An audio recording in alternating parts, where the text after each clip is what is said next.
PKI sampai hidup lagi, saudara, mereka jelas akan balas dendam terhadap umat Islam. Maka itu saya ajak semua para habaib, para kiai, para guru bersatu, jangan mau diadu domba, jangan mau dipecah-pecah. Betul? Kalau kita lihat dari sejarah bangsa kita, mulai zaman kaum Alawi datang, sering terjadi bentrokan dan pertumpahan darah. Assalamualaikum warahmatullahi wabarakatuh. Teman-teman, kita bertemu kembali di channel Cahaya Hidayah. Nah teman-teman, jadi di video kali ini saya akan membagikan video yaitu mengenai kehadiran Bapak Rizik Syihab yang malam tadi berada di Pemalang. Jadi Bapak Rizik ini mengatakan di ceramahnya teman-teman bahwasanya dulu tahun 48 ya, para PKI ini membunuh yaitu para habib-habib katanya teman-teman, para kiai. Kalau kiai iya teman-teman, tapi saya belum dengar ya habib-habib ini dihabisin oleh PKI teman-teman. Yang ada yang saya tahu teman-teman ya, gembong PKI itulah dari golongan mereka yaitu di NLID teman-teman, dan siapa lagi satu itu teman-teman. Jadi kenapa ini kok seakan-akan ya Bapak Rizik ini memutarbalikkan fakta gitu loh. Yang menjadi gembong PKI itu siapa? Nah ini malah dilemparkan kepada orang-orang yang memusuhi yaitu Habib-Habib Ba'lawi, yang dimana kan Habib-Habib Ba'lawi ini kan mengaku sebagai zuriat Nabi teman-teman, mengaku-ngaku tapi tidak memiliki bukti.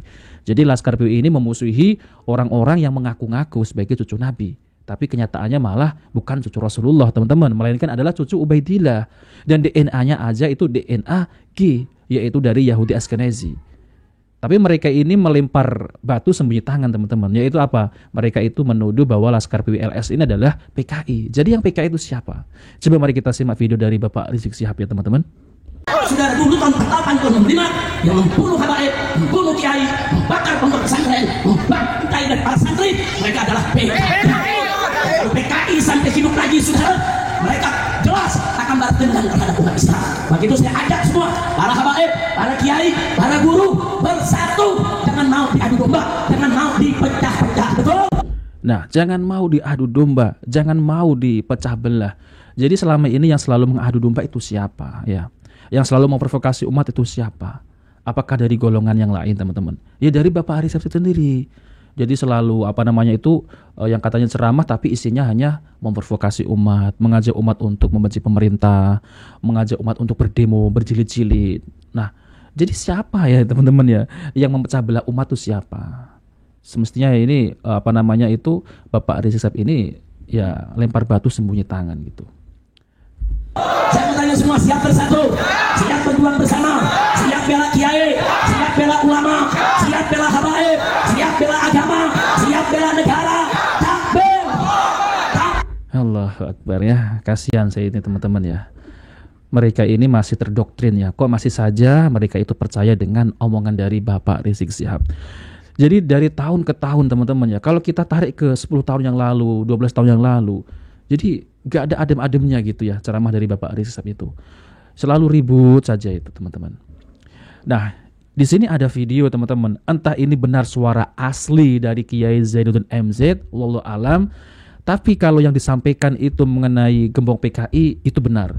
Tapi ini entah ini suara asli Kiai Zainuddin MZ, saya belum pastikan asli teman-teman. Ya masih meneliti benar enggaknya. Jadi yang katanya ini adalah suara dari Kiai Zainuddin MZ itu mengatakan bahwasanya mengenai Habib-Habib Ba'lawi datang ke Indonesia ini ada yang menjadi gembong PKI. Coba mari kita simak videonya teman-teman. Kalau kita lihat dari sejarah bangsa kita, mulai zaman kaum Alawi datang, sering terjadi bentrokan dan pertumpahan darah. Contoh sekarang, geger Cilegon bukan geger tanpa alasan. Mereka kaum Banten Cilegon memberontak kepada Belanda dikarenakan fatwa-fatwa Habib Utsman bin Yahya. Nah ini teman-teman ya, Habib Utsman bin Yahya ini adalah diangkat oleh Belanda menjadi mufti Batavia dulu ya teman-teman, sebelum kita ini merdeka. Jadi diangkat menjadi mufti Belanda, ini benar. Dan ini ada di sejarah-sejarah teman-teman. Dan juga pernah dijelaskan oleh Profesor Dr. Manhem Ali mengenai Habib Utsman bin Yahya ini, yang dimana Habib Utsman bin Yahya ini berfatwa tapi lebih menguntungkan pihak Belanda. Jadi kita ini teman-teman sebagai kaum muslimin pribumi dulu itu dilarang untuk memberontak pemerintahan Belanda. Jadi dilarang untuk berjihad teman-teman. Kita kan dijajah. ya kita pasti melawan. Tapi ini fatwa dari Habib Utsman bin Yahya Ba'lawi, teman-teman, itu mengharamkan berjihad melawan Belanda.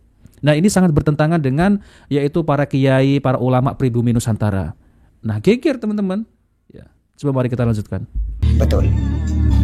Enggak selang lama, 32 tahun, datang lagi dari kaum mereka Musa Al-Munawwar, Musa Al-Munawwar, memperdirikan partai PKI pada tahun 1920. Mereka mampu menguasai sebagian Jawa Timur termasuk Blitar. Alhamdulillah pemerintah kita mampu menumpas pada tahun 1948.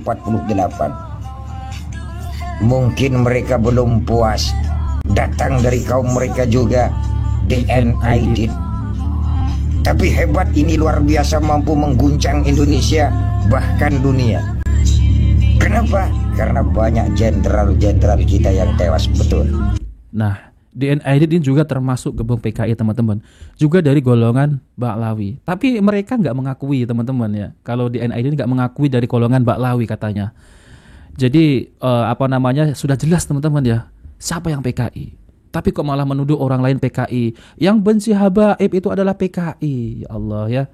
Bahkan mengatakan bahwasanya dulu Habib-Habib ini dibunuh oleh PKI. Gak ada, teman-teman, gak ada sejarahnya. Yang ada itu adalah kiai-kiai pribumi, itu banyak itu ya, teman-teman, yang dihabisi oleh PKI.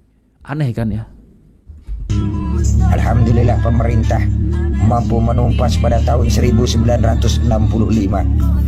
Nggak selang lama, Fahrul Barakbah, kalau nggak keliru namanya, dari Kalimantan Barat, sama gembong PKI. Udah dijedor kepalanya, tewas tuh mampus.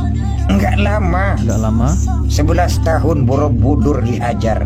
Ya, ini juga pernah saya dengar itu, teman-teman, ya, Borobudur mau oleh kaum mereka juga, kalau nggak keliru namanya Abdul Qadir sama Husain Al-Habsi marganya.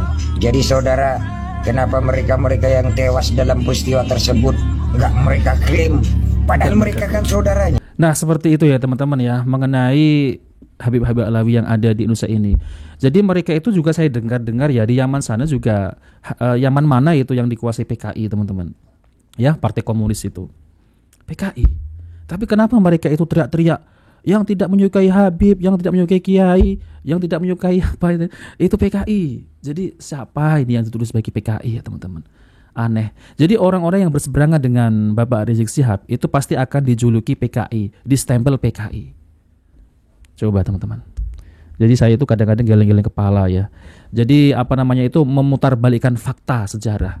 Ya memang benar, ada juga yang mengklaim bahwasanya kuburan itu adalah kuburan Habib pahlawan gitu, dari golongan Habib, padahal enggak, teman-teman.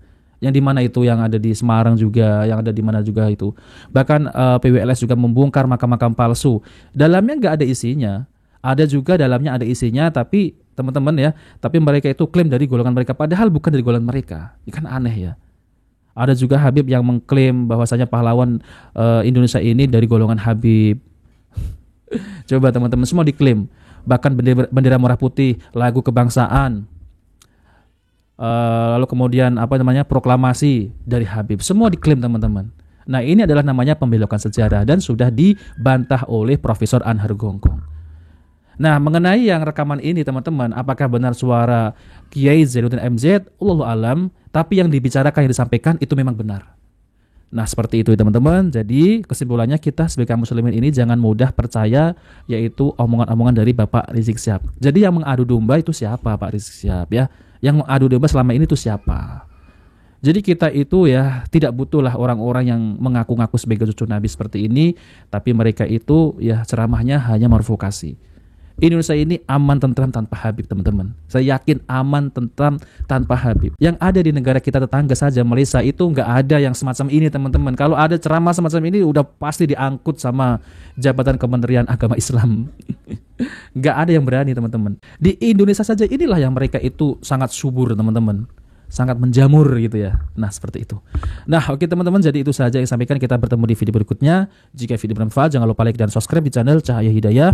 Wabillahi taufiq wal hidayah. Wassalamualaikum warahmatullahi wabarakatuh.